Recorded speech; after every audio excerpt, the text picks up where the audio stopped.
चंडीगढ़ में स्थित पंजाब और हरियाणा हाई कोर्ट में सुप्रीम कोर्ट के कॉलेजियम सिस्टम के द्वारा नए जजेस नियुक्त किए गए। इसमें एक बारी 10 और दूसरी बारी 13 जजेस नियुक्त किए गए। और अभी मानना ये भी है कि जजेस की वैकेंसी अभी भी है और नियुक्तियां इसलिए की गई थी ताकि पेंडिंग केसेस का जल्दी से जल्दी निपटारा किया जाए। जो नए जजेस सिलेक्ट हुए हैं और कॉलेजियम सिस्टम की जानकारी के लिए हमने वकीलों से बात करने की कोशिश की, पर अभी हमारी बात नहीं हो पाई। पर हमें डाटा कलेक्ट हुआ है जिसमें कॉलेजियम सिस्टम द्वारा जजेस सिलेक्ट किए गए हैं। कॉलेजियम सिस्टम में सुप्रीम कोर्ट के 5 सीनियर मोस्ट जज होते हैं, जिनमें से एक चीफ जस्टिस ऑफ इंडिया भी होते हैं।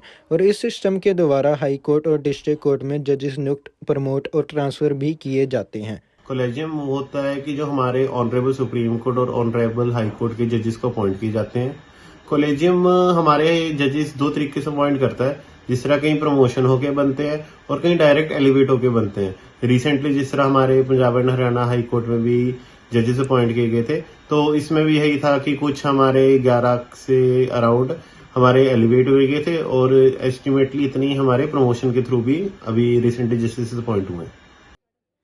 भारत का कॉलेजियम सिस्टम सबसे स्ट्रॉन्ग सिस्टम्स में से एक माना जाता है, क्योंकि इसी सिस्टम के द्वारा जजेस नियुक्त किए जाते हैं।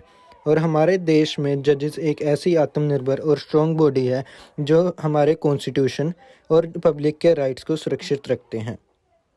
कॉलेजियम पे काफी टाइम से सवाल उठ भी रही हैं और रिसेंटली इस चीज के बारे में कई बार अमेंडमेंट्स भी हुई हैं। पर कॉलेजियम का जो ये तरीका है जस्टिस सिलेक्ट करने का सही है कि नहीं, इस बारे तो मैं कुछ कहना पसंद नहीं करूंगा। पर ये है कि अगर किसी को सही लगता है या कुछ भी है, तो हमारी ऑनरेबल सुप्रीम कोर्ट है जो कि इसमें डिसीजन लेगी, और जो कि मेरे ख्याल भी पेंडिंग भी है।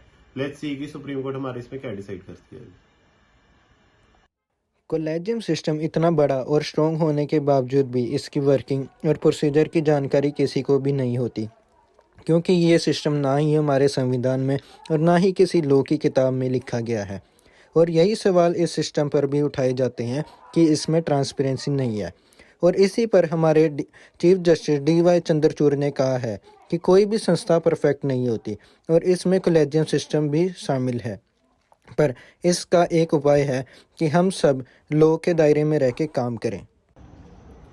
चंडीगढ़ के पंजाब और हरियाणा का हाई कोर्ट में कॉलेजियम सिस्टम द्वारा नए जजेस नियुक्त किए गए हैं। और कॉलेजियम सिस्टम का ये कहना है कि जो वैकेंसी है हाई कोर्ट में जजेस की, वो जल्द ही जल्द फिल करी जाएगी। और अगर आने वाले समय में ज़रूरत पड़ी तो वो ऐसे ही जजेस इलेक्ट करते रहेंगे ताकि केसेस की पेंडिंग ना बचें और जल्दी से जल्दी केसेस का निपटारा हो सके। कैमरामैन पवन के साथ चितकारा न्यूज़ के लिए मैं हर्षित।